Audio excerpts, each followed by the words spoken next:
Hi everyone, welcome to Mommy's Hut. இன்னைக்கு நம்ம ரொம்ப டேஸ்டான டிஃப்ரெண்ட்டான சிக்கன் வறுவல் எப்படி பண்ணலாங்கிறத பார்க்கலாம். ஒரு மிக்சிங் பவுலில் 1/2 கிலோ சிக்கனில் ஒரு முட்டையை இந்த மாதிரி உடச்சி சேர்த்துக்கோங்க.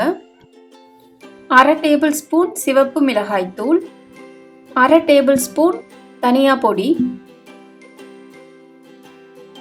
1/2 டேபிள் ஸ்பூன் சீரகப்பொடி, 1/2 டேபிள் ஸ்பூன் மிளகு பொடி, கரம் மசாலா 1/2 டேபிள் ஸ்பூன் போட்டுக்கோங்க. 1 டேபிள் ஸ்பூன் இஞ்சி பூண்டு விழுது, 1 table spoon cornflour, 1 table spoon அரிசி மாவு.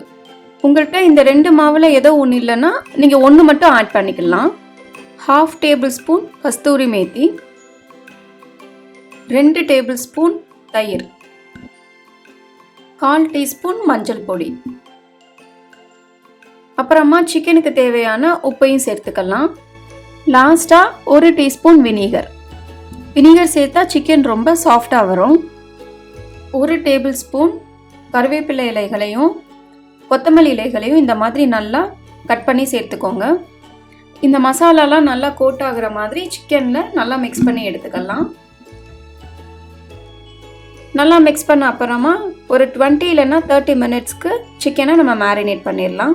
கடாயில் 3 இல்லைன்னா 4 டேபிள் ஸ்பூன் தேங்காய் எண்ணெய் சேர்த்துக்கோங்க. இந்த ரெசிபிக்கு கண்டிப்பாக நான்ஸ்டிக் கடாய் தான் நமக்கு தேவை. 1 கை அளவு சின்ன வெங்காயத்தை சேர்த்துக்கோங்க. 3 பெரிய வெங்காயத்தை இந்த மாதிரி தின்னா ஸ்லைஸ் பண்ணி சேர்த்துக்கோங்க. காஞ்ச வரமிளகாய் 10 இந்த மாதிரி நல்லா சின்னதாக பிச்சு போட்டுக்கோங்க. 1 கொத்து கருவேப்பிலை இலைகள், வெங்காயம் வதங்குறதுக்கு தேவையான அளவு உப்பு.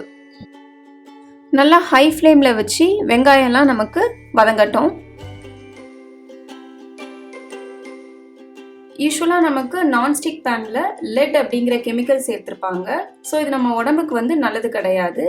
இந்த கடாய் கிரானைட் ஃபினிஷ் ஆனது. ஸோ நமக்கு கெமிக்கல் இருக்காது. நீங்கள் நான்ஸ்டிக்கி கடாய் யூஸ் பண்ணணும்னு நினச்சிங்கன்னா இந்த கடாய் நீங்கள் யூஸ் பண்ணிங்கன்னா ரொம்ப நல்லாயிருக்கும். டிஸ்கிரிப்ஷன் பாக்ஸில் உங்களுக்கு நான் லிங்க் ஷேர் பண்ணியிருக்கேன். 1 தக்காளியை இந்த மாதிரி சின்ன சின்னதாக கட் பண்ணி சேர்த்துக்கோங்க. 2 நிமிஷத்துக்கு தக்காளிலாம் நமக்கு நல்லா வதங்கட்டும். இப்போ நம்ம மேரினேட் பண்ணியிருக்கிற சிக்கனையும் இதில் சேர்த்துடலாம்.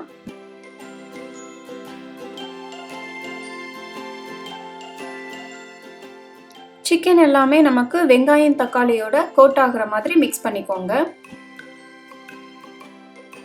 இப்போ நம்ம ஒரு 3 நிமிஷத்துக்கு ஹை ஃப்ளேம்லேயே வச்சு சிக்கனை குக் பண்ணிக்கலாம். 3 நிமிஷமாக நம்ம ஹை ஃப்ளேமில் சிக்கனை குக் பண்ணியாச்சு. இப்போது ஒரு லிட் வச்சு க்ளோஸ் பண்ணி மீடியம் ஃப்ளேமில் வச்சு சிக்கன் நமக்கு நல்லா சாஃப்டாக குக் ஆகிற வரை வெயிட் பண்ணலாம். இப்போது ஓப்பன் பண்ணி பார்க்கலாம். பாருங்கள், சிக்கன்லாம் நமக்கு நல்லா சாஃப்டாக குக் ஆகிடுச்சு. ஒரு ஃபோர்க்கோ இல்லை கத்தியோ வச்சு குத்தி பாருங்கள், உங்களுக்கு தெரியும். சிம்மில் வச்சு நல்லா எண்ணெய் விட்டு பிரிஞ்சு வர்ற வரைக்கும் நம்ம வெயிட் பண்ணலாம். இந்த ஸ்டெப் ரொம்ப நமக்கு இம்பார்ட்டன்ட். இந்த மாதிரி நம்ம பண்ணும்போது நம்ம சேர்த்துருக்கிற அந்த அரிசி மாவு மசாலா இதெல்லாம் நமக்கு நல்லா எண்ணெய் விட்டுட்டு குக் ஆகி ரொம்ப டேஸ்ட்டாக இருக்கும். ஸோ சிம்மில் வச்சு ஒரு 5 மினிட்ஸ் குக் பண்ணலாம். நம்ம அதுக்குள்ளே தேங்காவை தாளிச்சிடலாம்.